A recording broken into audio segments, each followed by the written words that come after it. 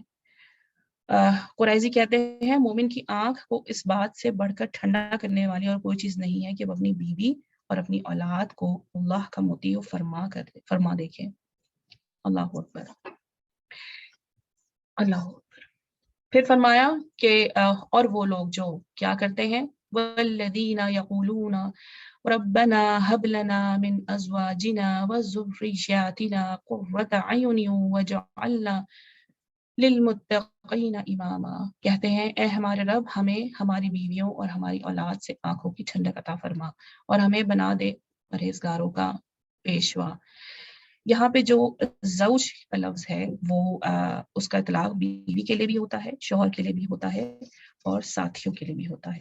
تو ہمیں کیا دعا سکھائی جا رہی ہے کہ سب کے لیے، اولاد کے لیے بھی اچھی تربیت کرنی ہے اور ہر کسی کے لیے ہمیں اپنی اولاد کے لیے بھی اور اپنے ازدواج کے لیے بھی، اور جس میں شوہر اور بیوی دونوں کے لیے ہے، اور ہر انسان کے ساتھ ہم نے کیا کرنا ہے، اچھے کام کرنا ہے، اور ہر انسان کے لیے ہر اپنی اولاد اور اپنی ازدواج کے لیے کیا کرنا ہے، وہ ہماری آنکھوں کی ٹھنڈک بنائے، یعنی کہ وہ ہمارے لیے ایسی نیکیاں کریں جو ہمارے لیے دین اور دنیا دونوں کے لیے، دین اور آخرت دونوں کے لیے قابل قبول ہوں۔ سبحان اللہ۔ یا اللہ ہمیں متقین کے بیچ میں رکھنا اور متقین کے ساتھ ہی ہماری آخرت کرنا، آمین، اللہم آمین۔ اولئک یجزون الغرفۃ بما صبروا ویلقون فیہا تحیۃ وسلاما، پیشوا ان لوگوں کو ان کے صبر کی بدولت جنت کے بالا خانے انعام دیے جائیں گے، اور وہ اس میں دعائے خیر اور سلام سے پیشوائی کیے جائیں گے، اور اس میں وہ ہمیشہ رہیں گے۔ کیا ہی اچھی جگہ ہے آرام گاہ کی اور اچھا مسکن۔ آپ صلی اللہ علیہ وسلم فرما دیں کہ اگر تم اس کو نہ پکارو تو میرا رب تمہاری پرواہ نہیں کرتا، تو تم نے جھٹلایا، بس ان قریب اس کی سزا لازمی ہوگی۔ یہاں پہ ہمارا اختتام ہوا سورہ فرقان کا۔ ہم اپنی اگلی سورہ شروع کرتے ہیں، سورہ شعراء، اور اس میں یہ سورہ مکی ہے، سورہ طٰہٰ کے بعد الواقعہ اور پھر اس کے بعد الشعراء نازل ہوئی۔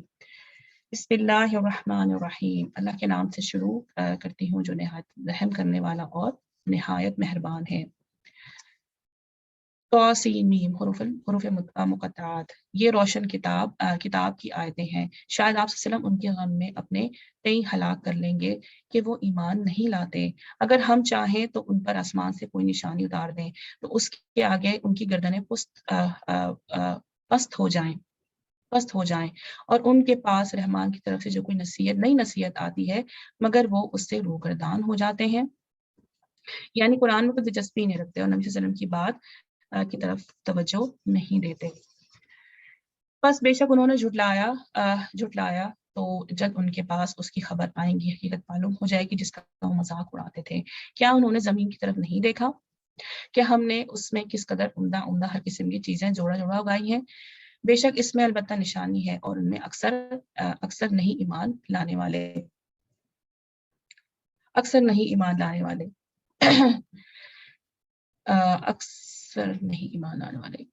جی. وَإِنَّ رَبَّكَ لَهُوَ الْعَزِيزُ الرَّحِيمُ، اور بے شک تمہارا رب البتہ غالب ہے، نہایت مہربان ہے.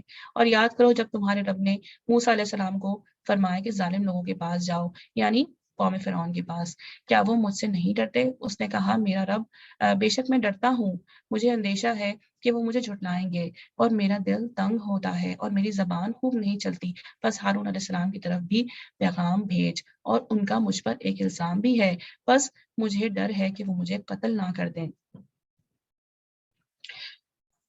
قالا کلا، فرمایا ہرگز نہیں، تم دونوں ہماری نشانیوں کے ساتھ جاؤ، بے شک ہم تمہارے ساتھ ہیں سننے والے. بس تم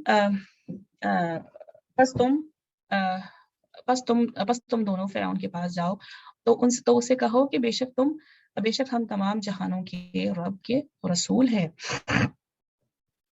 بے شک ہم تمام جہانوں کے رب کے رسول ہیں، کہ تو بھیج دے ہمارے ساتھ بنی اسرائیل کو. فرعون نے کیا کہا؟ فرعون نے کہا کہ ہم نے تجھے بچپن میں اپنے درمیان نہیں پالا، اور تو ہمارے درمیان رہا اپنی عمر کے کئی برس، اور تو نے وہ کام کیے جو تو نے کیا، یعنی قبطی قتل کیا، اور تو ناشکروں میں سے ہے. یہ فرعون موسیٰ علیہ السلام کو کہہ رہا ہے کہ میں نے تو تمہیں پالا، اور تمہیں تو مجھ پہ تمہیں تو میرا احسان کرنا چاہیے تھا، احسان ماننا چاہیے تھا، اور تو نے تو ہمارا ہی بندہ مار ڈالا. پھر کیا کہا؟ پھر فرمایا جا رہا ہے موسیٰ علیہ السلام نے کہا میں نے وہ کیا تھا جب میں راہ سے بے خبروں میں سے تھا، یعنی میرا ارادہ نہیں تھا، یہ تو قتل خطا تھی. یعنی کہ موسیٰ علیہ السلام نے اعتراف کیا، سبحان اللہ، اپنی غلطی کو مان لیا، اور غلطی کو مان کے فوراً ہی اعتراف کر لیا. سبحان اللہ، یہ ہے پیغمبروں کی صفات. سبحان اللہ. جب میں تم سے ڈرا تو تم سے بھاگ گیا، بس میرے رب نے مجھے حکم عطا کیا، نبوت دی، اور مجھے رسولوں میں سے بنایا. اور یہ کوئی نعمت ہے جس کا تو مجھ پر احسان کرتا ہے کہ تو نے بنی اسرائیل کو غلام بنا لیا. یعنی اپنے جرم کو بھول کر صرف اپنی نیکی کا ذکر کرنا فرعونی رویہ ہے، اور دوسری طرف اپنی کمی بیشی کبھی کوتاہی کا اعتراف کر لینا پیغمبرانہ رویہ، جیسے موسیٰ علیہ السلام کر رہے ہیں. تو یاد کیا رکھنا ہے ہمیں کہ احسان جتلانا تو ویسے ہی ہے ایک بہت برا فعل. اللہ سبحانہ و تعالیٰ قیامت کے دن 3 لوگوں سے بات نہیں کرے گا، ان میں سے ایک وہ ہے جو بہت زیادہ احسان جتاتا ہو. نبی صلی اللہ علیہ وسلم فرمائے، ایک حدیث کا مفہوم ہے 3 قسم کے افراد نہ ہی فرضی عبادت افراد کی نہ فرضی عبادت قبول ہے نہ نفلی. کون سے 3 افراد ہیں؟ نافرمان اور بد سلوک، احسان جتلانے والا، تقدیر کو جھٹلانے والا.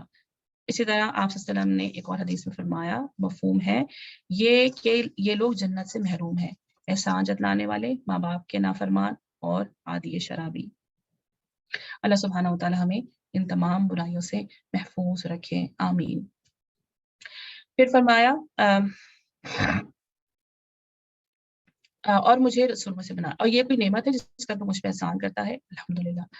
پھر فرمایا قال رب السماوات والارض وما بینہما، موسیٰ نے کہا علیہ السلام نے کہا رب ہے آسمانوں کا اور زمین کا اور جو ان کے درمیان ہے، اگر تم یقین کرنے والے ہو.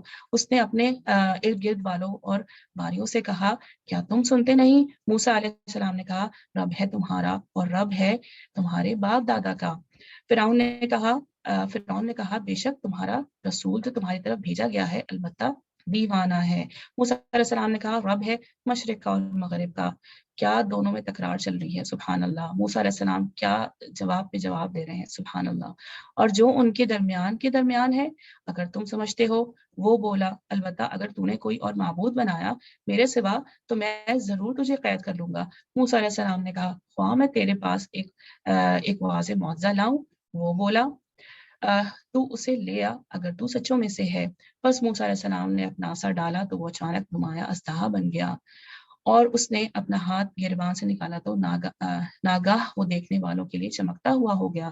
فرعون نے اپنے ارد گرد کے سرداروں سے کہا، بے شک یہ ماہر جادوگر ہے، وہ چاہتا ہے کہ تمہیں اپنے جادو کے زور سے تمہاری سرزمین سے نکال دے، تو کیا تم مشورہ دیتے ہو؟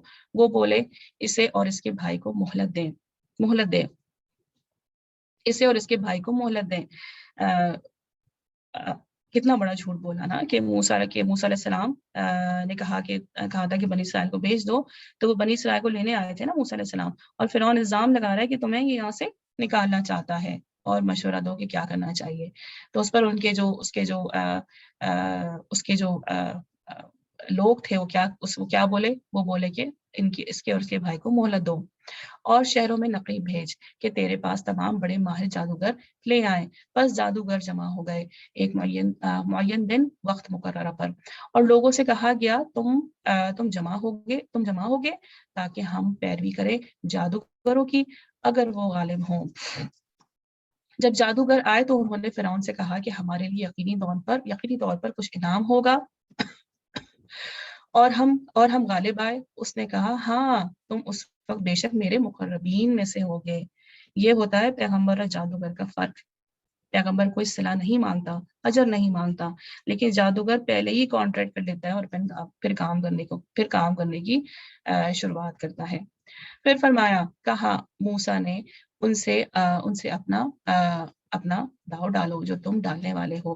بس انہوں نے اپنی رسیاں اور لاٹھیاں ڈالی، اور وہ بولے، فرعون کی اقبال کی قسم، بے شک ہم ہی غالب آنے والے ہیں۔ بس موسیٰ علیہ السلام نے اپنا عصا ڈالا تو وہ ناگاہ نگلنے لگا جو انہوں نے ڈھکوسلا بنایا تھا۔ بس جادوگر سجدے کرتے ہوئے گر پڑے۔ فَأُلْقِيَ السَّحَرَةُ سَاجِدِينَ، سارے کے سارے جادوگر سجدے میں گر پڑے اور کیا بولے، قَالُوا آمَنَّا بِرَبِّ الْعَالَمِينَ، اور وہ بولے ہم سارے جہانوں کے رب پر ایمان لے آئے، رب موسیٰ و ہارون، اور جو رب ہے موسیٰ علیہ السلام اور ہارون علیہ السلام کا۔ فرعون نے کہا، تم اس پر اس سے پہلے ایمان لے آئے کہ میں تمہیں اجازت دوں، بے شک وہ البتہ تمہارا بڑا ہے جس نے تمہیں جادو سکھایا ہے، بس تم جلد جان لو گے، میں ضرور تمہارے ہاتھ پاؤں کاٹ ڈالوں گا۔ دوسری طرف کے یعنی ایک طرف کا ہاتھ اور دوسری طرف کا پاؤں، اور ضرور تم سب کو سولی دوں گا۔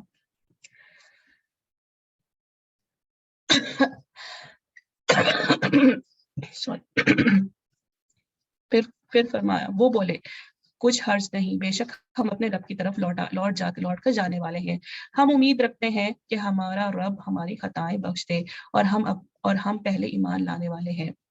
اور ہم نے موسیٰ علیہ السلام کی طرف وحی کی کہ راتوں رات میرے بندوں کو لے کر نکل، بے شک تم پیچھا کیے جاؤ گے، تمہارا تعاقب ہوگا۔ بس فرعون نے شہروں میں نقیب بھیجے، بے شک یہ لوگ ایک تھوڑی چھوٹی جماعت میں تھے، اور وہ بے شک ہمیں غصہ لانے والے غصہ دلا رہے تھے، اور بے شک ہم ایک جماعت ہے مسلح محتاط۔ ارشاد الہی ہے، بس ہم نے انہیں باغات سے، چشموں سے اور خزانوں سے اور عمدہ ٹھکانوں سے نکالا، اسی طرح ہم نے ان کا وارث بنایا بنی اسرائیل کو۔ بس انہوں نے سورج نکلتے صبح سویرے ان کا پیچھا کیا۔ بس جب دونوں جماعتوں نے ایک دوسرے کو دیکھا تو موسیٰ علیہ السلام کے ساتھی کہنے لگے، یقیناً ہم پکڑ لیے گئے۔ موسیٰ علیہ السلام نے کیا فرمایا، قال کلا، موسیٰ علیہ السلام نے کہا ہرگز نہیں، انا معی ربی سیہدین، بے شک میرا رب میرے ساتھ ہے، وہ مجھے جلد بچ نکالنے کی راہ دکھائے گا۔ یہ ہوتا ہے توکل کہ رب میرے ساتھ ہے۔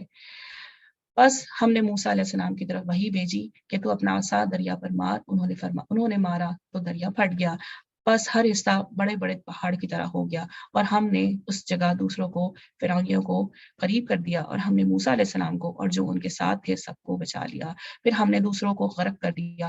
بے شک اس میں البتہ ایک نشانی ہے، اور ان میں سے اکثر ایمان لانے والے نہ تھے، اور بے شک تمہارا رب البتہ غالب نہایت مہربان ہے۔ وَاتْلُ عَلَيْهِمْ نَبَأَ إِبْرَاهِيمَ، اور آپ صلی اللہ علیہ وسلم انہیں ابراہیم کا واقعہ پڑھ کر سنائیں۔ آپ ابراہیم کا واقعہ پڑھ کر سنائیں جب انہوں نے اپنے باپ کو کہا، اور اپنی قوم کو کہ تم کس کی پرستش کرتے ہو؟ انہوں نے کہا ہم بتوں کی پرستش کرتے ہیں، بس ہم ان کے پاس جمے بیٹھے رہے۔ اس نے کہا کیا وہ تمہاری سنتے ہیں جب تم پکارتے ہو، یا وہ تمہیں نفع پہنچاتے ہیں یا نقصان پہنچا سکتے ہیں؟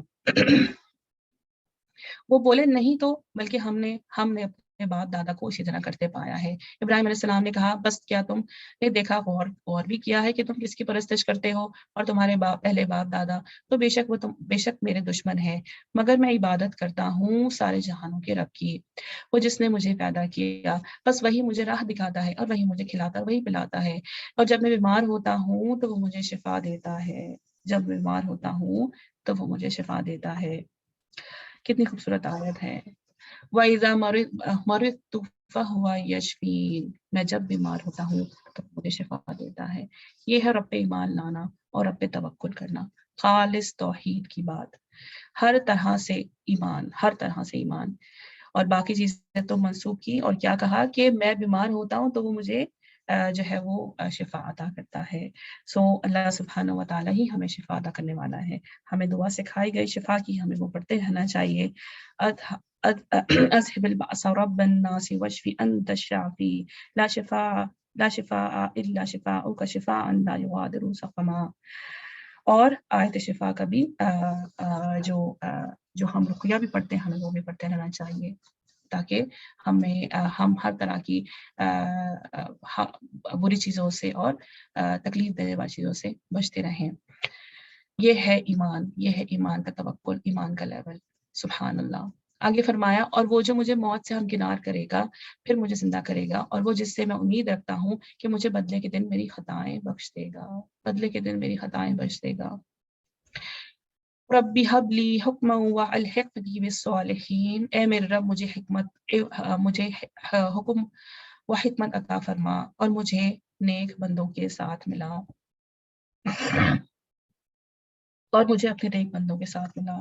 کیا خوبصورت دعا۔ ہمیں بھی بہت ضرورت ہے حکمت کی، سمجھ بوجھ کی، جو اللہ دیتا ہے، کتاب کی حکمت کی اور علم کی حکمت کی، اور کس چیز کی؟ نیک ساتھیوں کی، کیونکہ نیک ساتھی جو ہے برائیوں سے بچاتے ہیں، نیک ساتھی سیدھے راستے کی طرف تعین کرتے ہیں، سیدھے راستے کی طرف ساتھ دیتے ہیں، بار بار جگاتے ہیں، بار بار ریمائنڈر دیتے ہیں۔ نیک لوگ جو ہے وہ جب ساتھ ہوتے ہیں دنیا اور آخرت ہماری اچھی ہو جاتی ہے۔ اس لیے کیا ضروری ہے کہ ہم ایسی مجالس کا حصہ بنیں جہاں پہ ایسے ساتھی ملیں جو ہمارے لیے آخرت سنوارنے کا باعث بنے۔ وَاجْعَلْ لِي لِسَانَ صِدْقٍ فِي الْآخِرِينَ، اور میرا ذکر خیر جاری رکھ بعد میں آنے والوں میں۔ وَاجْعَلْ لِي مِن وَرَثَةِ جَنَّةِ النَّعِيمِ، اور مجھے نعمت والی بہشت کے وارثوں میں سے بنا دے، اور میرے باپ کو بخش دے، بے شک وہ گمراہوں میں سے ہے، اور مجھے اس دن رسوا نہ کرنا جب سب اٹھائے جائیں گے، اور مجھے اس دن رسوا نہ کرنا جب سب اٹھائے جائیں گے، جس دن نہ کام آئے گا مال اور نہ بیٹے، مگر جو اللہ کے پاس بے عیب دل لے کر آیا۔ کیا کام آئے گا وہاں پہ؟ صرف اور صرف کیا کام آئے گا؟ الا من اتى الله بقلب سلیم، وہ دل جو صرف اللہ تعالیٰ کے لیے، جس میں اللہ تعالیٰ کے سوا اور کسی کا ذکر نہ ہو۔ قلب سلیم کیا ہوتا ہے؟ اس کی 5 صفات ہوتی ہیں۔ اسلمہ، وہ اللہ کے لیے مطیع ہو۔ سلمہ، اس نے رسول صلی اللہ علیہ وسلم کی اطاعت کو تسلیم کر لیا۔ استسلمہ، اس نے اللہ کی قضاء و قدر کے فیصلے کو قبول کیا۔ سلمہ، وہ ہر چیز سے سلامتی میں آ گیا، پاک ہو گیا جو اللہ کی ذکر و عبادت سے دور کرنے والی ہے۔ سالمہ، اس نے اللہ کے دوستوں سے صلح کر لی اور اللہ کے دشمنوں سے دشمنی کر لی۔ یہ جو ہے وہ سلامت دل کی 5 صفات ہیں۔ یہ کوالٹیز قلب سلیم جس کے اندر ہوں گی تو اس کا دل کیا ہوگا؟ قلب سلیم ہوگا۔ رسول اللہ علیہ وسلم سے پوچھا گیا کہ افضل لوگ کون ہیں، بہترین لوگ کون ہیں؟ فرمایا ہر پاک صاف دل والا اور زبان کا سچا۔ لوگوں نے کہا زبان کے سچے کو تو ہم جانتے ہیں، یہ پاک صاف دل والا کون ہے؟ فرمایا پرہیزگار، صاف ستھرا جس کے دل میں نہ گناہ ہو، نہ ظلم ہو، نہ کینہ ہو، نہ ہی حسد ہو۔ دیکھ لیں کیا کیا چیزیں دل کے اندر ہوتی ہیں، اور جب حسد آتا ہے، کینہ آتا ہے تو ہمارا دل کیسا ہو جاتا ہے؟ بگڑ جاتا ہے۔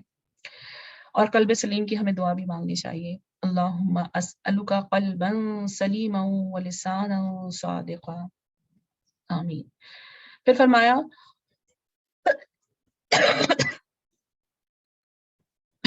اور جنت پرہیزگاروں کو نزدیک کر دی جائے گی اور دوزخ ظاہر کر دی جائے گی گمراہوں کے لیے، اور انہیں کہا جائے گا کہاں ہیں وہ جن کی تم پرستش کرتے تھے اللہ کے سوا. کیا وہ تمہاری مدد کر سکتے ہیں یا خود بدلہ لے سکتے ہیں؟ پس وہ اگر گمراہ اس جہنم میں اوندھے منہ ڈال دیے جائیں گے، اور ابلیس کے لشکر سب کے سب وہ کہیں گے جبکہ وہ جہنم میں باہم جھگڑتے ہوں گے، اللہ کی قسم بے شک ہم کھلی گمراہی میں تھے جب ہم تمہیں سارے جہانوں کے رب کے ساتھ برابر ٹھہراتے تھے، اور ہمیں صرف مجرموں نے گمراہ کیا. بس ہمارا کوئی سفارش کرنے والا نہیں اور نہ کوئی غمخوار دوست ہے. بس کاش ہمارے لیے دوبارہ دنیا میں لوٹنا ہوتا تو ہم مومنوں میں سے ہوتے. بے شک اس میں البتہ ایک نشانی ہے اور ان میں اکثر ایمان لانے والے نہیں ہیں. مخلص دوست ہوتے ہیں تو دنیا میں برائی سے روکتے ہیں، اور بے شک تمہارا رب غالب ہے، نہایت مہربان ہے. نوح علیہ السلام کی قوم نے رسولوں کو جھٹلایا. یاد کرو جب ان کے بھائی نوح علیہ السلام نے ان سے کہا کیا تم ڈرتے نہیں؟ بے شک میں تمہارے لیے امانت دار رسول ہوں. بس تم اللہ سے ڈرو اور میری اطاعت کرو. اس پر تم سے نہیں مانگتا کوئی اجر، میرا اجر تو صرف اللہ رب العالمین پر ہے. بس تم اللہ سے ڈرو اور میری اطاعت کرو. وہ بولے کیا ہم تجھ پر ایمان لائیں جبکہ تیری پیروی رذیلوں نے کی ہے؟ نوح علیہ السلام نے کہا مجھے کیا علم وہ کیا کام کاج کرتے تھے، ان کا حساب صرف میرے رب پر ہے اگر تم سمجھو، اور میں مومنوں کو اپنے پاس سے دور کرنے والا نہیں، میں تو صرف صاف طور پر ڈرانے والا ہوں. بولے اے نوح علیہ السلام اگر تم باز نہ آئے تو تم ضرور سنسار کر دیے جاؤ گے. نوح علیہ السلام نے کہا اے میرے رب بے شک میری قوم نے مجھے جھٹلایا، بس میرے اور ان کے درمیان ایک کھلا فیصلہ فرما دے اور مجھے ان سے نجات دے، اور انہیں جو میرے ساتھی ایمان لانے والے ہیں تو ہم نے اسے اور اس کے ساتھی بھری ہوئی کشتی میں سوار اور جو اس کے ساتھی بڑی کشتی پہ سوار تھے انہیں نجات دی. پھر اس کے بعد ہم نے باقیوں کو غرق کر دیا. بے شک اس میں ایک نشانی ہے اور ان کے اکثر نہ تھے ایمان لانے والے، اور بے شک تمہارا رب غالب ہے، نہایت مہربان. آگے قوم عاد کی بات آ رہی ہے. قوم عاد علیہ السلام نے رسولوں کو جھٹلایا. جب ان سے ان کے بھائی ہود علیہ السلام نے کہا تم ڈرتے نہیں؟ بے شک میں تمہارے لیے امانت دار رسول ہوں.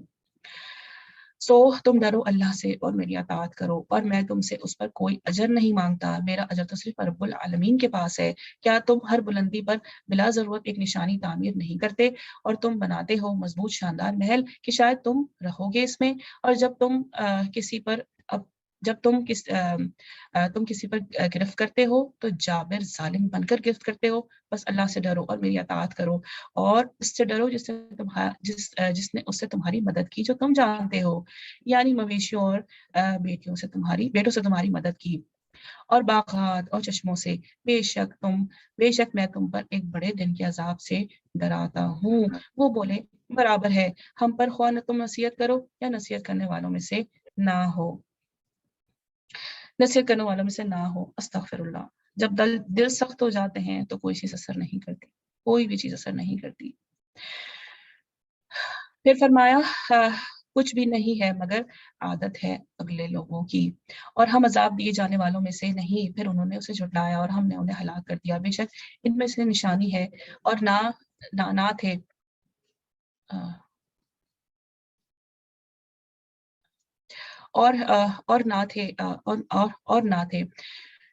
ان کے اکثر ایمان لانے والے، اور بے شک تمہارا رب غالب نہایت مہربان ہے. قوم سمود کی بات. قوم سمود نے رسولوں کو جھٹلایا. بس جب ان کے بھائی صالح علیہ السلام نے کہا کیا تم ڈرتے نہیں؟ بے شک میں تمہارے لیے امانت دار رسول ہوں. سو تم اللہ سے ڈرو اور میری اطاعت کرو، اور میں تم سے اس پر کوئی اجر نہیں مانگتا، میرا اجر تو صرف رب العالمین کے پاس ہے. کیا تم یہاں کی چیزوں یعنی نعمتوں میں بے فکر چھوڑ دیے جاؤ گے، باغات اور چشموں میں اور کھیتیوں میں اور نرم و نازک خوشبو والی کھجوروں میں اور تم خوش ہو کر پہاڑوں سے گھر تراشتے ہو، سو اللہ سے ڈرو اور میری اطاعت کرو، اللہ سے ڈرو اور میری اطاعت کرو، اور تم حد سے بڑھ جانے والوں کا کہا نہ مانو، جو لوگ فساد کرتے ہیں زمین میں اور اصلاح نہیں کرتے، یعنی کہ نافرمانی کرتے ہی جا رہے ہیں، اللہ کی اطاعت نہیں کرتے۔ انہوں نے کہا کہ اس کے سوا نہیں کہ تم سحر زدہ لوگوں میں سے ہو، تم نہیں مگر صرف ہم جیسے ایک بشر ہو، بس اگر تم سچے لوگوں میں سے ہو، یعنی سچے ہو، تو کوئی نشانی لے آؤ۔ سو علیہ السلام نے فرمایا یہ اونٹنی ہے، ایک معین دن کے لیے دن اس کے لیے پانی پینے کی باری ہے، اور ایک دن تمہارے لیے پانی پینے کی باری، اور اسے برائی سے ہاتھ نہ لگانا ورنہ تمہیں آ پکڑے گا ایک بڑے دن کا عذاب۔ پھر انہوں نے اس کی پونچھیں کاٹ دی، بس پیشمان رہ گئے، پھر انہیں عذاب نے آ کر آ پکڑا۔ بے شک اس واقعے میں البتہ نشانی بڑی عبرت ہے، اور ان کے اکثر ایمان لانے والے نہیں ہیں۔ وَإِنَّ رَبَّكَ لَهُوَ الْعَزِيزُ الرَّحِيمُ، اور بے شک تمہارا رب البتہ غالب ہے، نہایت مہربان ہے۔ قوم لوط علیہ السلام نے رسولوں کو جھٹلایا۔ یاد کرو جب ان کے بھائی لوط علیہ السلام نے ان سے کہا کیا تم ڈرتے نہیں، بے شک تمہارے لیے امانت دار رسول ہوں، میں تمہارے لیے امانت دار رسول ہوں۔ پے در پے تمام رسولوں کے یہی پیغام ہے، یہی پیغام سامنے آ رہا ہے کہ میں امانت دار رسول ہوں۔ بس تم اللہ سے ڈرو اور میری اطاعت کرو، اور میں تم سے نہیں مانگتا اس پر کوئی اجر، میرا اجر تو صرف رب العالمین کے پاس ہے۔ کیا تم مردوں کے پاس قوم لوط کی جو بدفعالی کی بات کی جا رہی ہے یہاں پہ، ان کا جو سب سے بدفعال تھا اس کا تذکرہ کیا جا رہا ہے۔ بدفعالی کے لیے آتے تھے دنیا جہانوں میں سے، اور تم چھوڑ دیتے ہو انہیں جو تمہارے رب نے تمہارے لیے تمہاری بیویاں پیدا کی ہیں، نہیں بلکہ تم حد سے بڑھنے والے لوگ ہو۔ وہ بولے اے لوط علیہ السلام اگر تم باز نہ آئے تو تم ضرور بستی سے نکال دیے جاؤ گے۔ اس نے کہا بے شک میں تمہارے فعل بد سے نفرت کرنے والا ہوں، اے میرے رب مجھے اور میرے گھر والوں کو اس کے وبال سے نجات دے جو وہ کرتے ہیں۔ تو ہم نے اسے نجات دیا اور اس کے سب گھر والوں کو، سوائے ایک بڑھیا کے جو رہ گئی پیچھے رہ جانے والوں میں۔ یہ لوط علیہ السلام کی بیوی تھی، یعنی وہ مسلمان تو تھی لیکن اپنی قوم کا درد رکھتی تھی اور اپنے قوم کے لیے سب کچھ کرتی تھی، اپنے لوگوں کے لیے، اپنی قوم کے لیے، اپنے ستاروں کے لیے، لیکن ایمان کے راہ راست میں نہیں چلتی تھی، اللہ کے راہ راست میں نہیں چلتی تھی۔ جو اصل چیز تھی اس کو وہ چھوڑ گئیں، اس لیے وہ کیا ہو گئی، پیچھے رہ گئی۔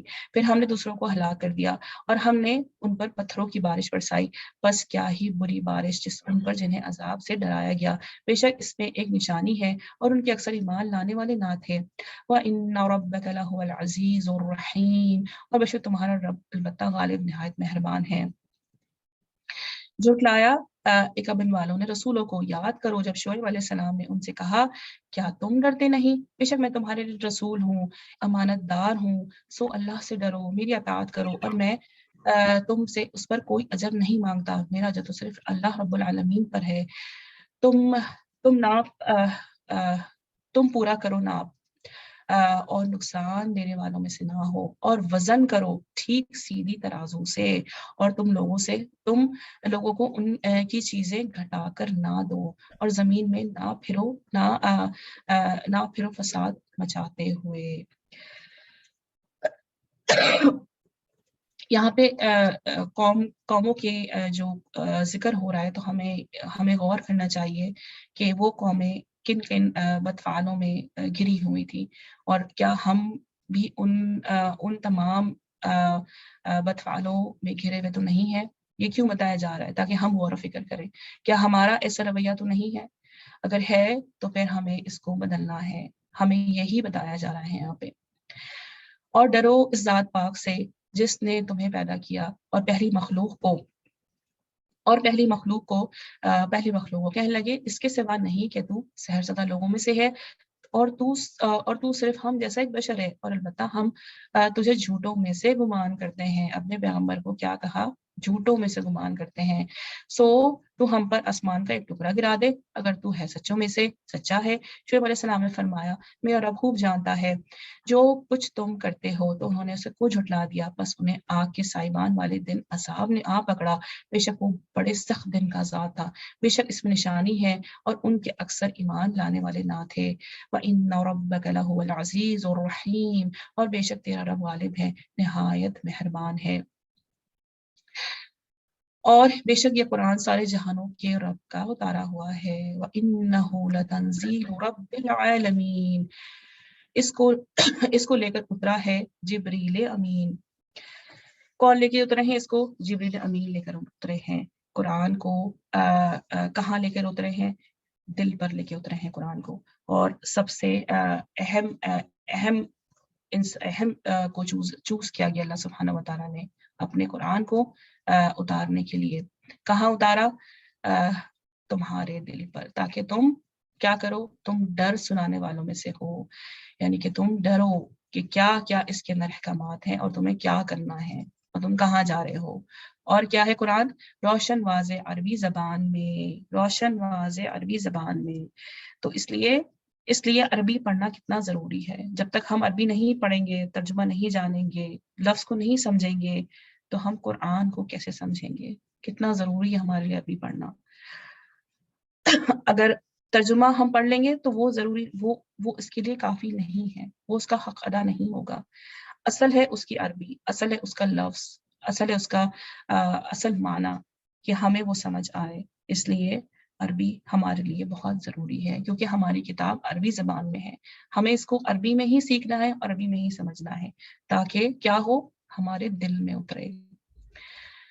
اور بے شک اس کا ذکر پہلے پیغمبروں کے صحیفوں میں ہے. کیا ان کے لیے ایک نشانی نہیں کہ اسے جانتے ہیں علماء بنی اسرائیل، یعنی کہ جو کچھ تو جان کر ایمان نہیں لاتے، لیکن جیسے عبداللہ بن سلام تھے، بنی اسرائیل کے جو علماء تھے، ان کا ذکر ہے بیسیکلی یہاں پہ کہ وہ ان میں سے تھے جو ایمان لے آئے تھے، لیکن جان کے بھی ایمان نہیں لاتے تھے. مطلب جان کی کیا کہا جا رہا ہے، جان بوجھ کر ایمان نہیں لاتے تھے. وَلَوْ نَزَّلْنَاهُ عَلَى بَعْضِ الْعَاجَمِينَ، اور اگر ہم اسے کسی غیر عربی زبان پر نازل کرتے، پھر وہ اسے ان کے سامنے پڑھتا، تو اس پر ایمان لانے والے بھی نہ ہوتے.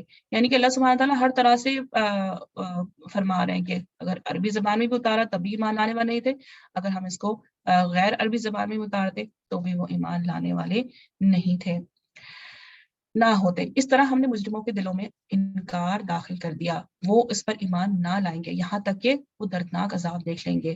تو ان پر اچانک آ جائے گا اور انہیں خبر بھی نہ ہوگی. پھر وہ کہیں گے کہ کیا ہمیں مہلت دی جائے گی؟ بس کیا وہ ہمارے عذاب کو جلدی چاہتے ہیں؟ کیا تم نے دیکھا، ذرا دیکھو، اگر ہم انہیں برسوں فائدہ پہنچائیں، پھر ان پر پہنچے جس کی انہیں وعید کی جاتی ہے، جس سے وہ فائدہ اٹھاتے تھے، ان کے کیا کام آئے گا؟ اور ہم نے کسی بستی کو ہلاک نہیں کیا مگر اس کے لیے ڈرانے والے نصیحت کے لیے پہلے پیغمبر بھیجے، اور ہم ظلم کرنے والے نہ تھے. اور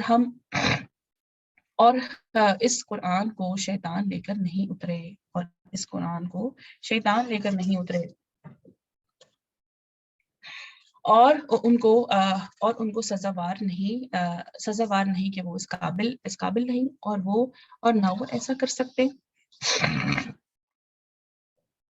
یعنی کہ کیا کہا جا رہا ہے کہ وہی سے دور رکھے گئے ہیں. اور آگے کیا فرمایا کہ قرآن جو ہے وہ کیسے کس کے ہاتھوں میں دیا، اور قرآن جو ہے وہ شیطان لے کے نہیں اترتے، پاک فرشتے لے کر اترتے ہیں. پھر فرمایا بے شک وہ سننے کے مقام سے دور کر دیے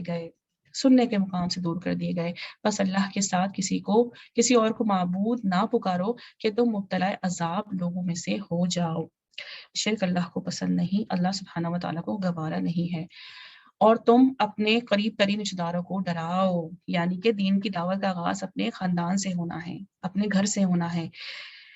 اور پھر یہ بھی ضروری کہ ہم ساری زندگی پر اسی میں زندگی لگا دیں. اپنا ہمیں پیغام پہنچانا ہے، اپنا ہمیں میسج پہنچانا ہے، اور اس کی شروعات ہمیں کہاں سے کرنی ہے؟ اپنے گھر سے آغاز کرنا ہے. پھر فرمایا اور اس کے لیے اپنے بازو جھکاؤ جس نے تمہاری پیروی کی، مومنوں میں سے ہے، یعنی کہ ساتھیوں کے ساتھ نرمی رکھیں. پھر اگر تمہاری نافرمانی کریں تو آپ کہہ دیں صلی اللہ علیہ وسلم جو تم کرتے ہو بے شک میں اس سے بیزار ہوں، اور تم بھروسہ کرو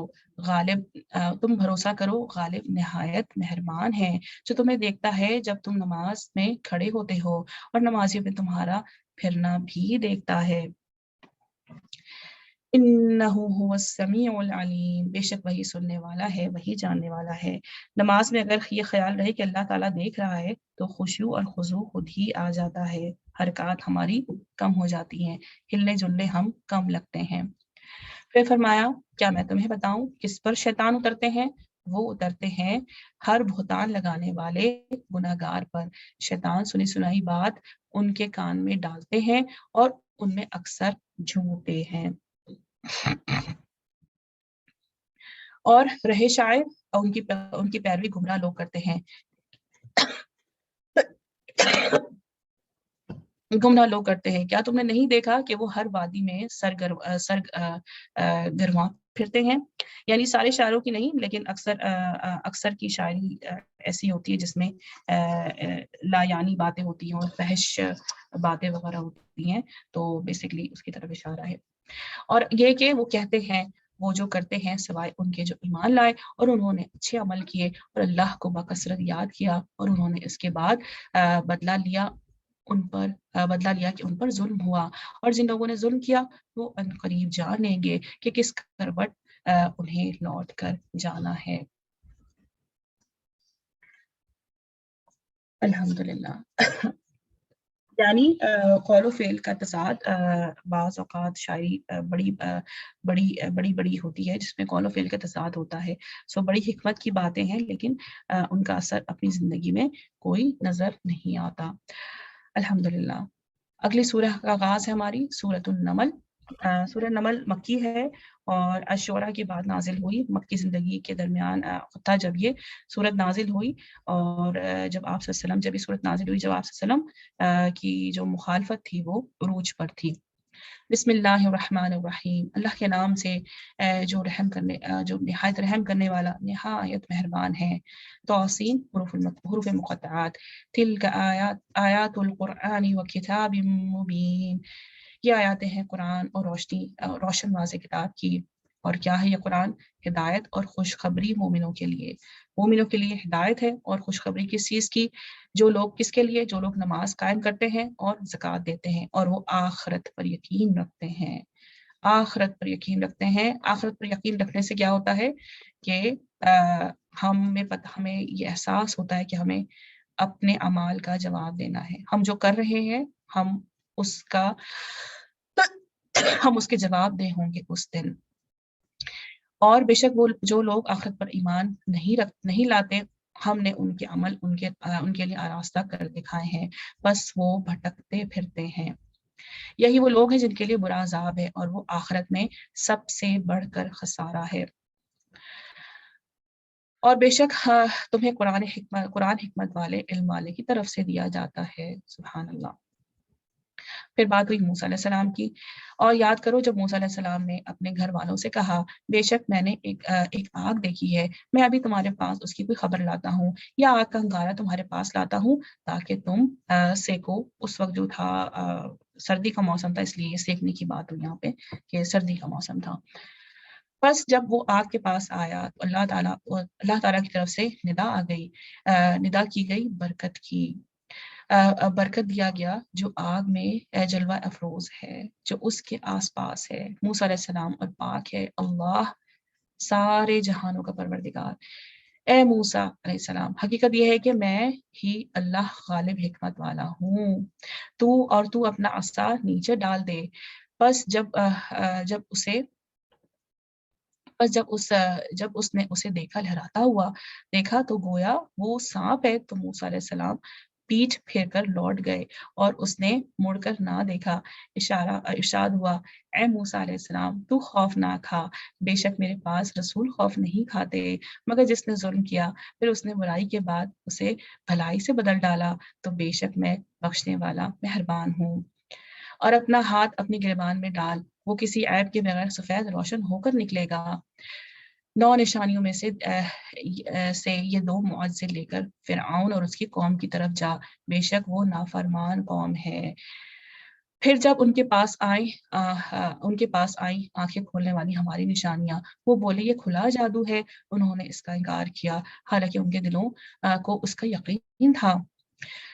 ظلم اور تکبر سے انکار انکار کی کیا وجہ بنی؟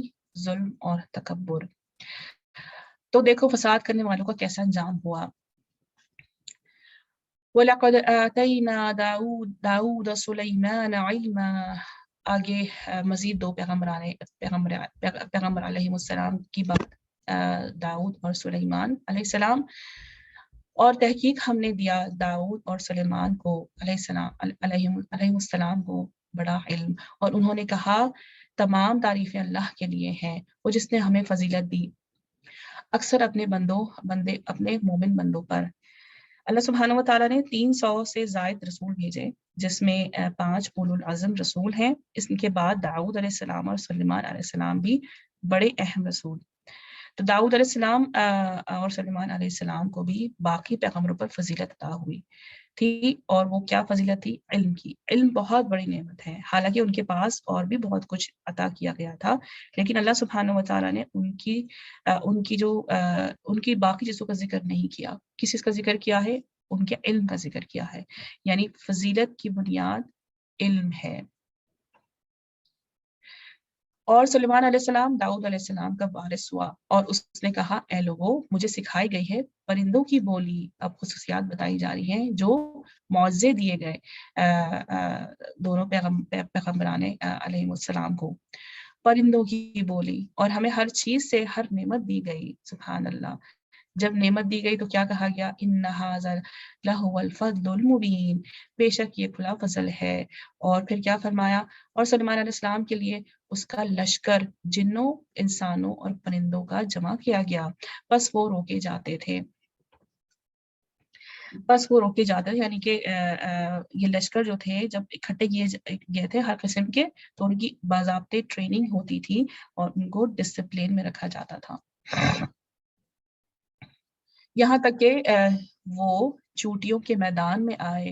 ایک چونٹی نے کہا اے چونٹیوں تم اپنے بلوں میں داخل ہو جاؤ، کہیں سلیمان علیہ السلام اور اس کا لشکر تمہیں روند نہ ڈالے اور انہیں خبر بھی نہ ہو۔ سبحان اللہ، ایک چونٹی، ایک ننھی سی مخلوق اللہ سبحانہ و تعالیٰ کی۔ سوچیں ہمیں کیا سیکھنے کو مل رہا ہے یہاں سے، کہ باقی مخلوقات بھی اللہ سبحانہ تعالیٰ کی تسبیح کرتی ہیں نا، یہاں سے یہ سیکھنے کو ملا، اور شعور رکھتی ہیں کہ بعض کو تو اتنا بھی پتا ہے کہ انسان نیک کام کر رہے ہیں یا برے کام کر رہے ہیں، اور یہاں پہ چوریوں کی عقل مندی کی بات کی جا رہی ہے۔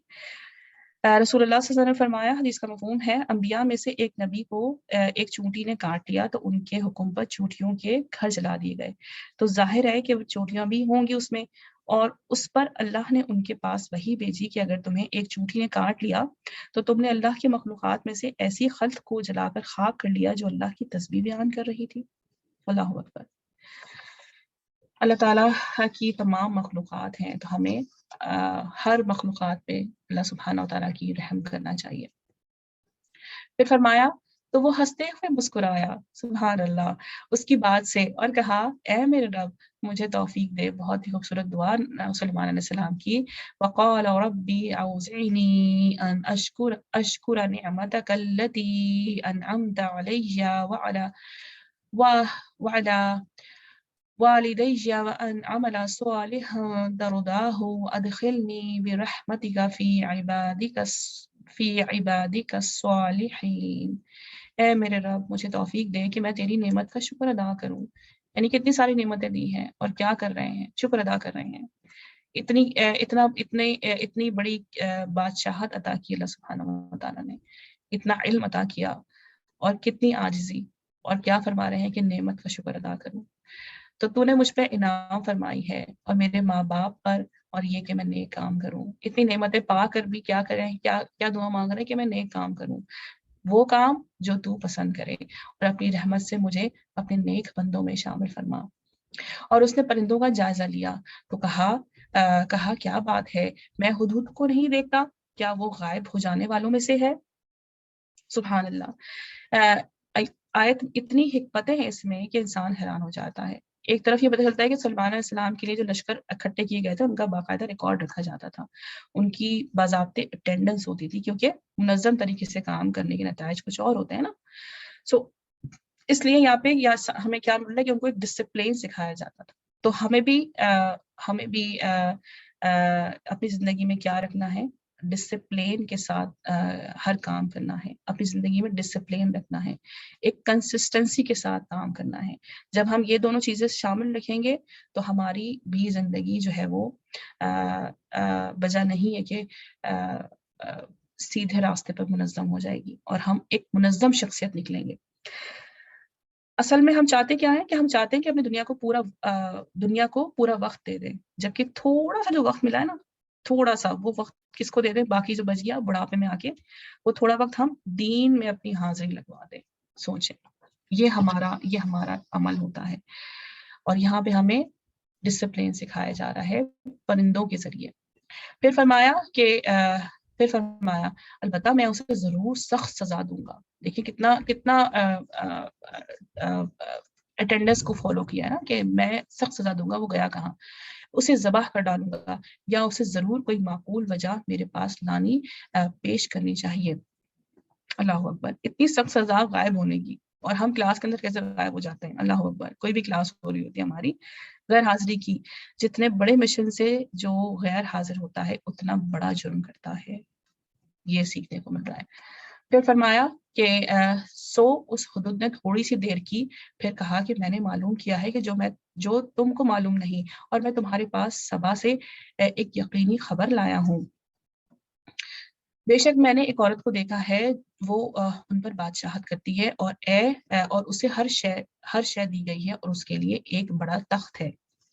یعنی کہ ہدہد جب واپس آیا تو اس نے کہا کہ سلیمان علیہ السلام نے کہا کہ ہم ہدہد کو دیکھتے ہیں تو ہم کہتے ہیں انہیں کیا پتا ان کے سامنے کیا کر رہے ہیں. کتنی چھوٹی چھوٹی پرندوں کی آنکھیں، دیکھیں کتنی چھوٹی چھوٹی پرندوں کی آنکھیں ہوتی ہیں نا. ہم چوٹی کو بھی دیکھیں ہمیں تو نظر نہیں آ رہی تھی کہ وہ کیا کر رہی ہوتی ہے، لیکن وہ کتنی گہری نظر رکھے ہوتے ہیں اپنے مشن کے اوپر.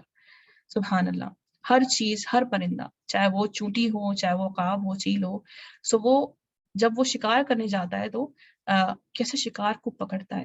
جب آپ نے دیکھا چیل اور عقاب کیسے اپنے 100 فٹ سے ایسے ڈائیو لگاتا ہے اور شکار کو پکڑتا ہے. کیونکہ وہ اس کی جو نظر ہوتی ہے وہ اپنے شکار کے اوپر ہوتی ہے، فوکسڈ ہوتی ہے اپنے مقصد کے اوپر کہ میں نے یہ کرنا ہے. اسی طرح ہمیں یہ سکھایا جا رہا ہے کہ تمہیں اپنی صفات بھی ایسی رکھنی ہے، اپنے مقصد پر قائم رکھنا ہے، اپنے مقصد پر قائم دائم رہنا ہے اس ہدہد کی طرح. سبحان اللہ. کہ ہر خبر پہ ہم نظر رکھنی ہے، سوئے وہ نہیں رہنا، سوئے ہوئی زندگی نہیں گزارنی، ہر خبر پہ نظر رکھنی ہے کہ کیا ہو رہا ہے، ہر جگہ کیا ہو رہا ہے، ہر جگہ خبر رکھنی ہے کہ کیا ہو رہا ہے، ہدہد کی طرح. پھر فرمایا میں نے اسے اور اس کی قوم کو اللہ کے سوا اللہ کو چھوڑ کر سورج کو سجدہ کرتے پایا، اور شیطان نے انہیں آراستہ کر کے دکھائے ہیں ان کے عمل، بس انہیں سیدھے راستے سے روک دیا ہے، سو وہ راہ نہیں پاتے.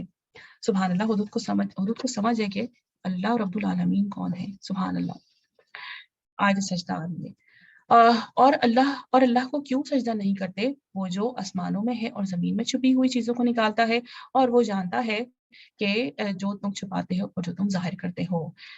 اللہ لا الہ الا هو رب العرش العظیم. اللہ کے سوا کوئی معبود نہیں، وہ عرش عظیم کا مالک ہے. آیت سجدہ دعا پڑھ لیں.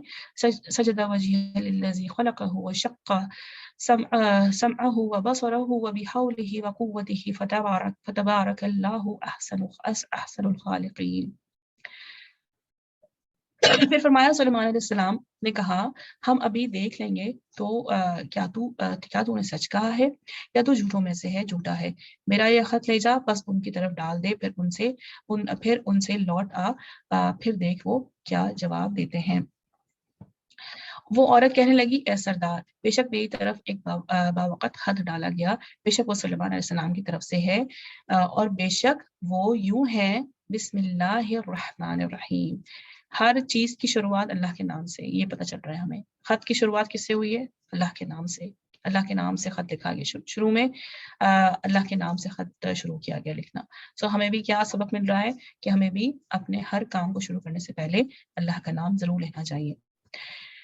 یہ کہ مجھ پر میرے مقابلہ سرکشی نہ کرو اور میرے پاس فرمانبردار ہو کر آؤ۔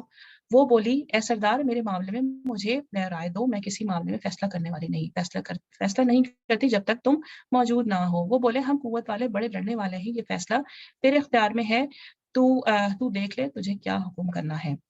وہ بولی بے شک جب بادشاہ کسی بستی میں داخل ہوتے ہیں تو اسے تباہ کر دیتے ہیں اور وہاں کے معززین کو ذلیل کر دیا کرتے ہیں، اور وہ اسی طرح کرتے ہیں، اور بے شک میں ان کی طرف ایک تحفہ بھیجنے والی ہوں، پھر دیکھتی ہوں کہ کیا جواب لے کر لوٹتے ہیں قاصد۔ بس سلیمان علیہ السلام کے پاس قاصد آیا تو اس نے کہا کہ کیا تم مال سے میری مدد کرتے ہو؟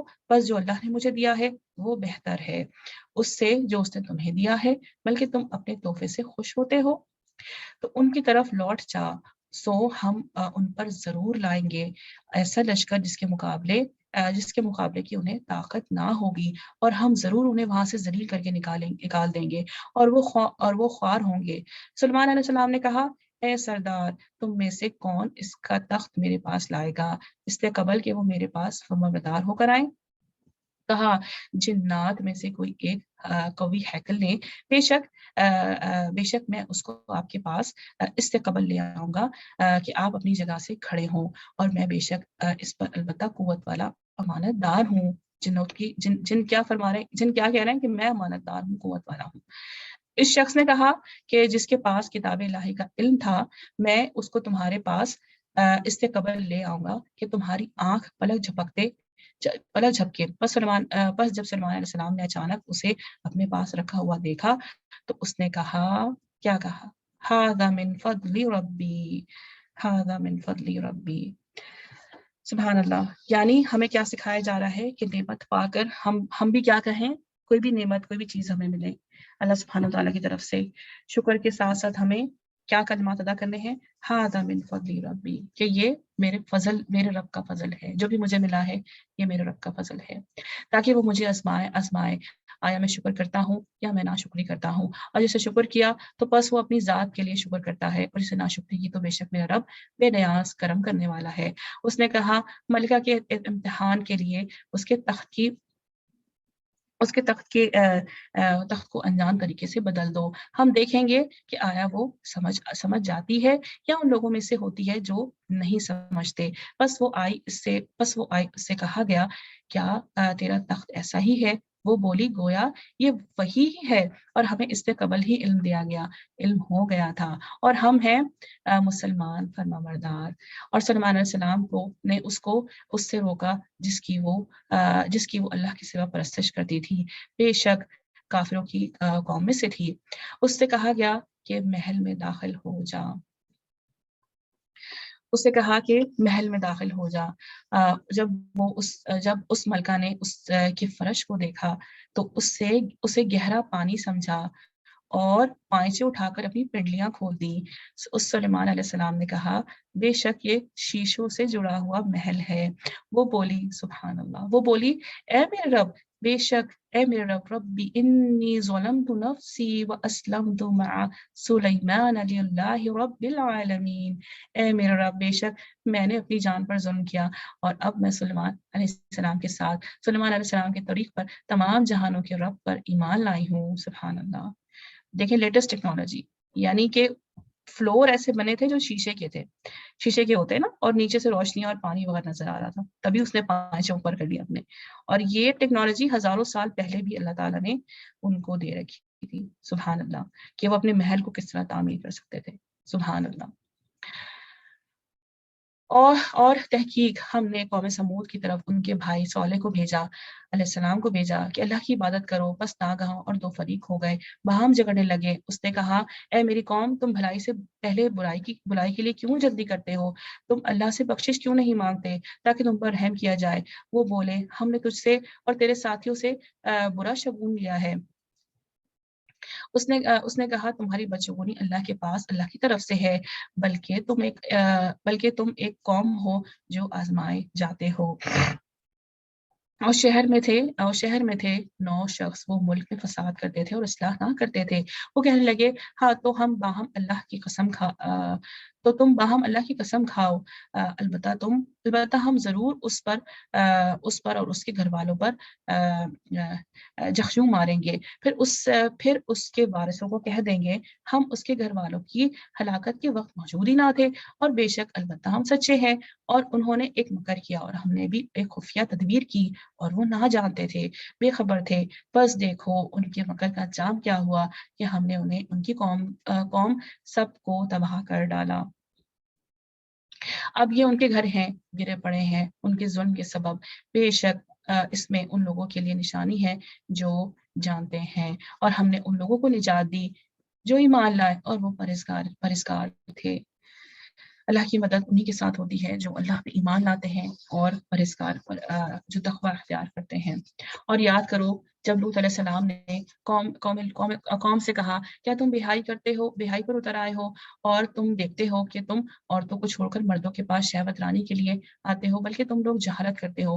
بس اس قوم کا جواب صرف یہ تھا کہ لوط علیہ السلام کے ساتھیوں کو نکال دو اپنے شہر سے، بے شک یہ لوگ پاکیزگی پسند ہیں۔ سو ہم نے اس کی بیوی کے سوائے اور اس کے گھر والوں کو بچا لیا، اسے ہم نے پیچھے رہ جانے والوں میں ٹھہرا دیا، اور ہم نے ان پر ایک بارش برسائی، سو کیا ہی بری بارش تھی ڈرائے گئے لوگوں پر۔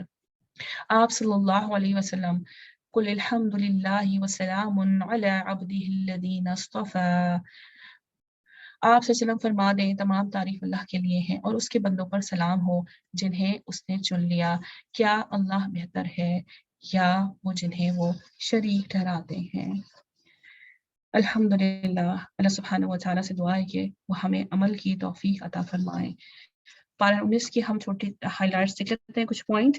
قرآن چھوڑنے میں جو چیزیں آتی ہیں ان میں سے ایک چیز یہ ہے کہ قرآن کے ذریعے علاج نہ کرنا۔ انسان اپنے دوست کے دین پر ہے اور ہر کوئی دیکھے کہ اس کا دوست کون ہے، یعنی کن لوگوں کے ساتھ وہ زیادہ وقت گزارتا ہے۔ انسان کی خوش قسمتی کے دروازے علم حاصل کرنے سے کھلتے ہیں۔ خالص توبہ گناہوں کو نیکیوں سے بدل دیتی ہے۔ آخرت پر یقین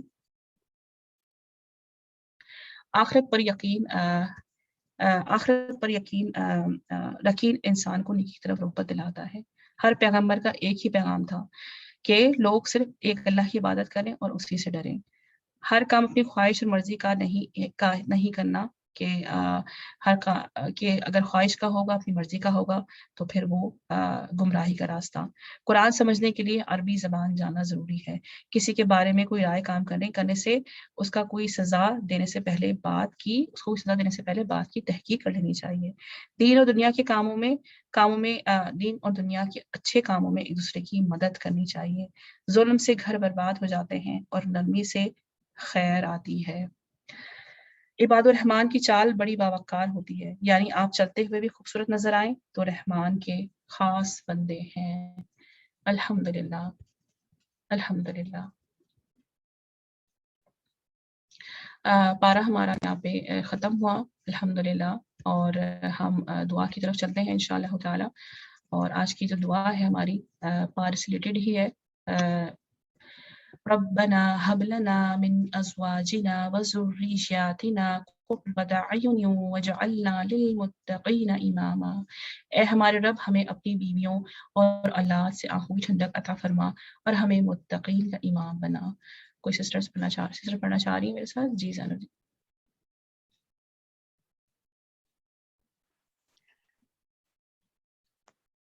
السلام علیکم۔ وعلیکم السلام ورحمۃ اللہ۔ بسم اللہ الرحمن الرحیم۔ ربنا هب لنا من ازواجنا وذرياتنا قرة اعین واجعلنا للمتقین اماما۔ اے میرے رب، ہمیں اپنی بیویوں اور اولاد سے آنکھوں کی ٹھنڈک عطا فرما اور ہمیں متقین کا امام بنا. آمین. آمین. یہ قرۃ ہے، ٹھیک ہے. قرۃ اعین. بارک اللہ. ہاں میں نے اینک نہیں پہنی ہوئی نا. ہاں صحیح قرۃ. اچھا ٹھیک ہے. بارک اللہ فیک. بارک اللہ. جزاک جی اللہ. سنیرا.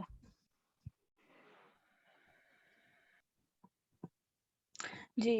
ربنا هب لنا من أزواجنا وذرياتنا قرة أعين واجعلنا للمتقين إماما.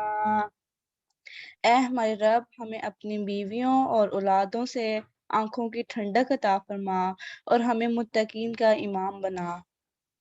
آمین. بارک اللہ فیک. جی بابرا، سسٹر بابرا ہیں.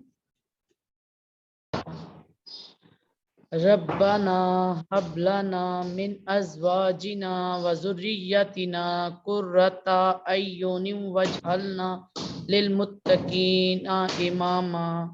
یہاں پہ تھوڑا سا کریکشن کر لیں. یہ اس را کے اوپر شدہ ہے اور یہاں پہ بھی شدہ ہے، اور شد کے نیچے کسرہ ہے اور یہاں پہ فتح ہے. تو یہ کیا ہوگا؟ وذریاتنا. وذرياتنا بارک اللہ. اور یہاں پہ قرۃ اعین اعین واجعلنا للمتقین اماما. بارک اللہ فیک. ترجمہ اے پڑھیے. ہمارے رب، ہمیں اپنی بیویوں اور اولاد سے آنکھوں کی ٹھنڈک عطا فرما اور ہمیں متقین کا امام بنا. بارک اللہ فیک. جزاکم اللہ خیرا کثیرا. جی سسٹر روبی. السلام علیکم ورحمۃ اللہ وبرکاتہ. وعلیکم السلام ورحمۃ اللہ وبرکاتہ. ربنا هب لنا من ازواجنا وذرياتنا قرة اعين واجعلنا للمتقين اماما. اے ہمارے رب، ہمیں اپنی بیویوں اور اولاد سے آنکھوں کی ٹھنڈک عطا فرما اور ہمیں متقین کا امام بنا. آمین. آمین. امام بنا. آمین. بارک اللہ فیکی.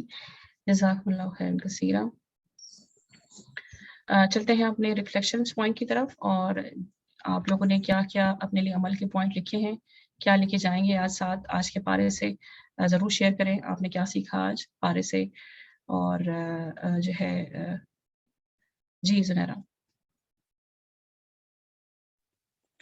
جی آپ بھی آج میرے دل کو جو بہت بات لگی اور میرے لیے نیو بھی تھی کہ یہ جو الفرقان میں آیت ہے نا، آیت نمبر 30، کہ اے میرے پروردگار، میری قوم نے اس قرآن کو چھوڑ رکھا تھا.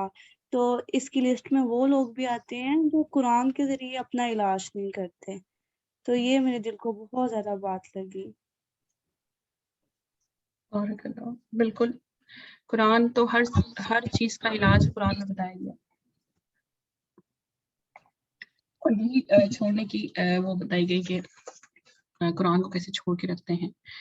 جی اور کچھ طرح اپنا پوائنٹ شیئر کرنا چاہ رہی ہیں؟ بارک اللہ فیک زنیرا.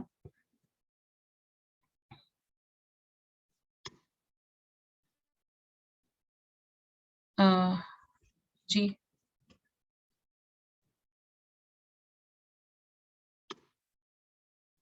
جی نورین سے آج کچھ نہیں کہیں گی؟ کوئی پوائنٹ نہیں شیئر کرے گی؟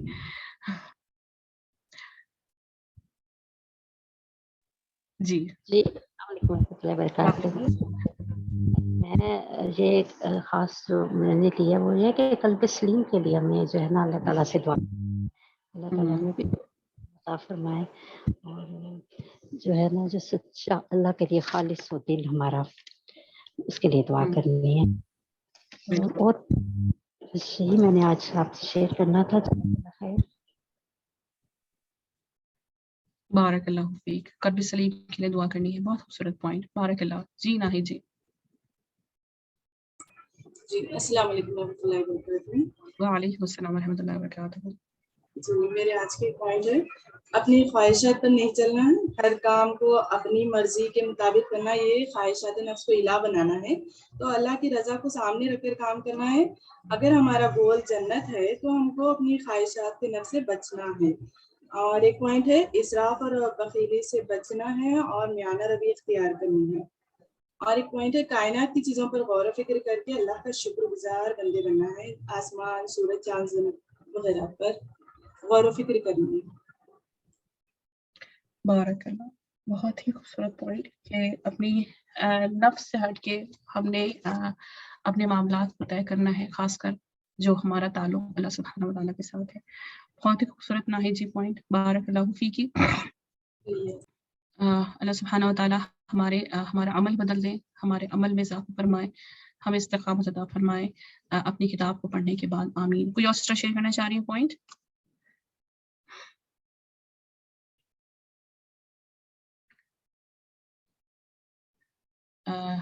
نہیں شیئر کرنا چاہ رہی؟ ٹھیک ہے. اللہ سبحانہ و تعالیٰ ہمارے علم کے ساتھ ہمارے عمل میں برکت عطا فرمائے، ہماری کوششوں کو قبول کر فرمائے. جو بھی اس مجلس کو پیش کرنے کے لیے جو بھی سسٹرز ہمارے ساتھ ہیں اور جن کی کوشش ہے، تمام سسٹرز کی کوشش کو اللہ سبحانہ و تعالیٰ قبول فرمائے اپنی بارگاہ میں، اور ان کے علم میں بہت بہت زیادہ اضافہ فرمائے اور ان کو برکت عطا فرمائے. آمین. دنیا اور دین دونوں میں جو سسٹرز یہاں آتی ہیں، سنتی ہیں، بیٹھتی ہیں، اور ان کو بھی اللہ سبحانہ و تعالیٰ ان کے علم میں برکت عطا فرمائے، ان کا آنا یہاں قبول فرمائے. آمین یا رب العالمین. آج کا ہم ختم کرتے ہیں اپنا سیشن انشاءاللہ. کل ہم اللہ سبحانہ و تعالیٰ کے اذن سے دوبارہ ملیں گے اپنے اگلے پارے کے ساتھ انشاءاللہ تعالیٰ. بارک اللہ لی و لکم فی القرآن الحکیم ونفعی و ایاکم بالآیات والذکر الحکیم. الحمد للہ وکفی والصلاة والسلام علی عبادہ الذین اصطفی، خصوصا علی افضلهم وخاتم النبیین محمد الامین وعلی آلہ وصحبہ اجمعین. اللهم آنس وحشتي في قبري، اللهم ارحمني بالقرآن العظيم واجعله لي إماما ونورا وهدى ورحمة. اللهم ذكرني منه ما نسيت وعلمني منه ما جهلت وارزقني تلاوته آناء الليل وآناء النهار واجعله لي حجة يا رب العالمين. آمين يا رب العالمين. سبحان ربك رب العزة عما يصفون وسلام على المرسلين والحمد لله رب العالمين. سبحانك اللهم وبحمدك أشهد أن لا إله إلا أنت أستغفرك وأتوب إليك. بارك الله فيكم جميعا. السلام عليكم ورحمة الله وبركاته.